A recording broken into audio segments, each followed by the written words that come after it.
Kayong dalawa ba ay nagkamalabuan na sa isa't isa ng mahal mo? At talagang wala na siyang pakialam sa'yo. At sobrang miss na miss mo na siya dahil hanggang ngayon ay hindi mo pa rin siya nakakausap kahit sa cellphone man lang, text o chat o tawag ay wala talaga galing sa kanya. Kaya ngayon ay namimiss mo na siya ng sobra-sobra. At hindi mo alam kung anong gawin mo para ikaw ay mamimiss din ng partner mo. Gusto mo ba na manumbalik ang nararamdaman niya sa'yo at siya na naman ang mababaliw sa sobrang pagkamiss niya sa'yo sa pamamagitan nitong ritual na ibabahagi ko sa inyo ngayon? Pwes, gawin ito na buo ang loob at tiwala mo. Nang sa ganon, siya na naman ang mababaliw sa sobrang pagkamiss niya sa'yo. At isa itong gabay at isang paraan para maging okay at maayos kayong dalawa ng partner mo. Basta gawin ito sa mabuti at hilingin ng buong puso.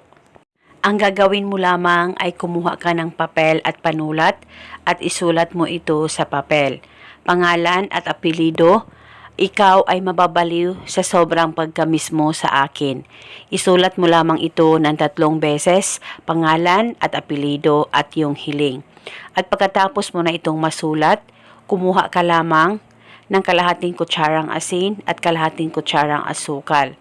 Ilagay mo ito sa papel na sinulatan mo at sabay mong balutin ito.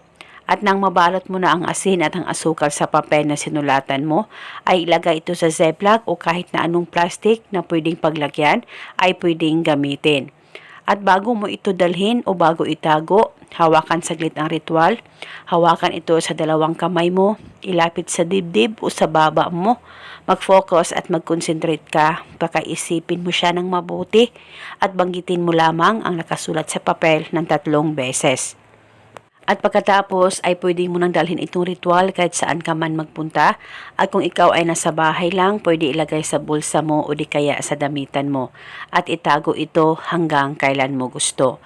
At pwede mo banggitin paminsan-minsan ang nakasulat sa papel. At kahit okay naman kayo, ay pwede mo pa rin panatilihing dalhin o itago ang ritual na ito. Depende po sa inyo.